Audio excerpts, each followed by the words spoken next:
The monarchy is the soul of the Thai nation.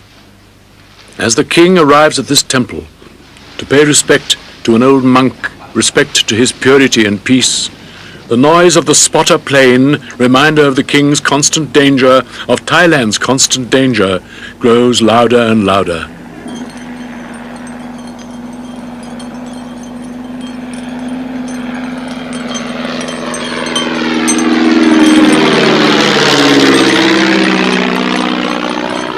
Your Majesty, how important is Buddhism for you, the precepts of Buddhism in your daily life as king?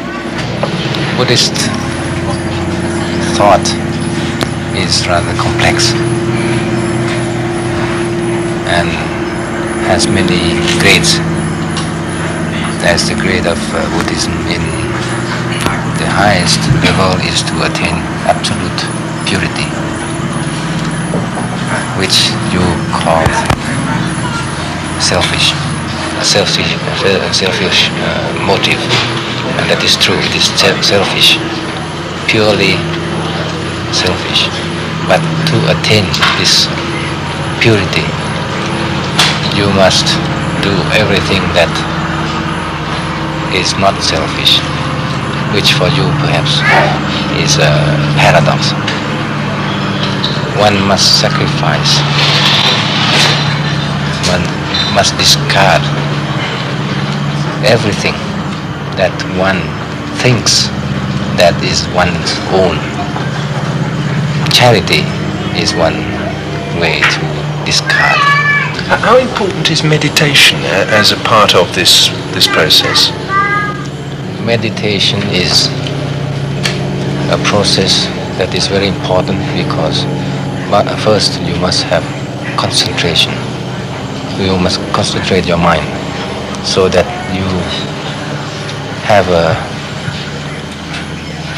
peace that is perhaps not lasting, but a peace in which you can see many things. To have the peace, the real peace, and then with this peace you will be able to see very clearly. Usually my husband would come in earlier than I would and meditate, really meditate, because he could control his breathing and he could really concentrate. But I cannot concentrate and meditate yet. I'm learning. I only pray. But my husband said it's all right. That is the same thing as meditating. Is it possible to be a practicing communist and a sincere practicing communist and also a sincere practicing Buddhist? What do you call sincere practicing communist? The man who believes in communism. The man who wants to be on the top.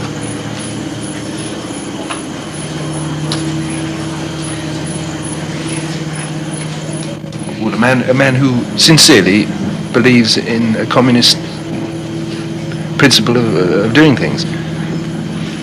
We have sincerity is difficult to define. You may be sincere, but you may be wrong. So I don't know what is this word sincerity doing here.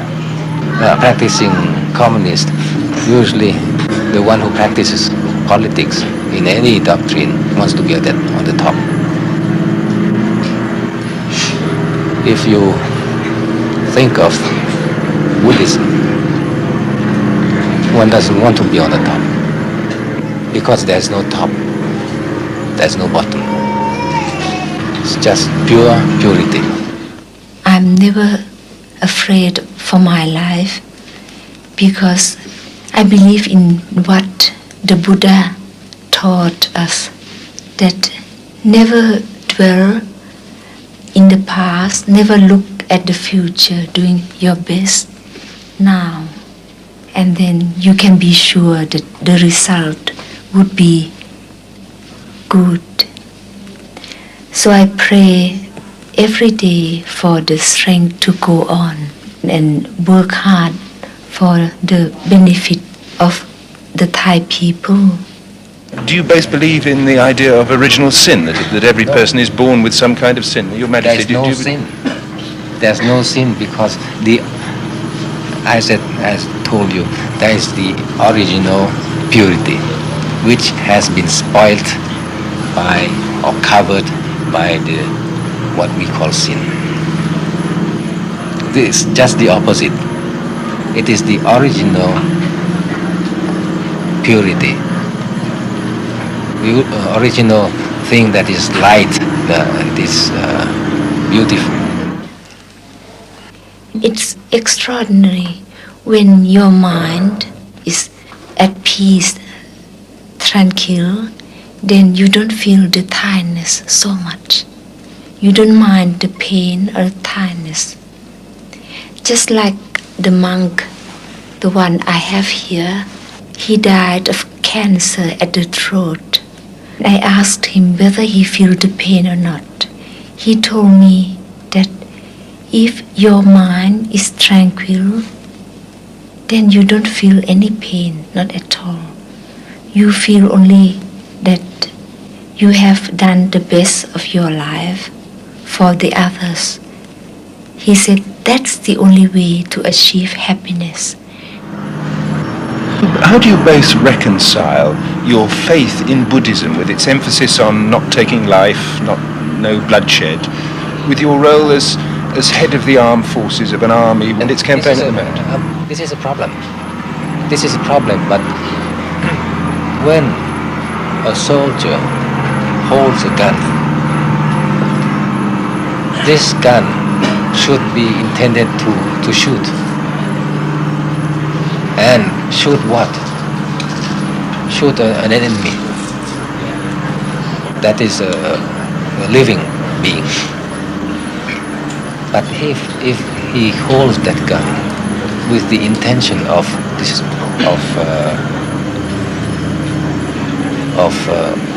guarding, preserving his country, with this intention, he is not sinful. And even if he has somebody comes and it's the enemy, he must shoot. He has to shoot. Why? Because he has the intention of guarding his country, of preserving his country. And, by the way, also the religion. If the enemy comes, the country is gone, is destroyed, there's no religion and there's no good. Loving kindness is the real thing one should give to other person. To give, not to take only, to give, to love. So that's the reason my husband and I can work year after year, day after day, without being ill. But we know that when it's time to die, nobody can escape. So it's better that we contribute as much as we can to society and reserve some small limited time for us.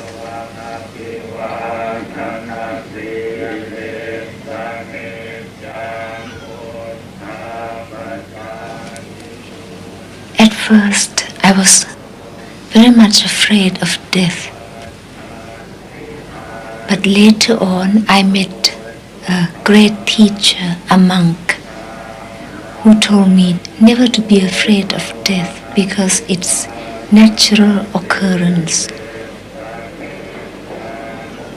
If you have good intention towards the others and you have done all you can do for your country and for human beings, even if you died, your soul or spirit or mind will be in peace.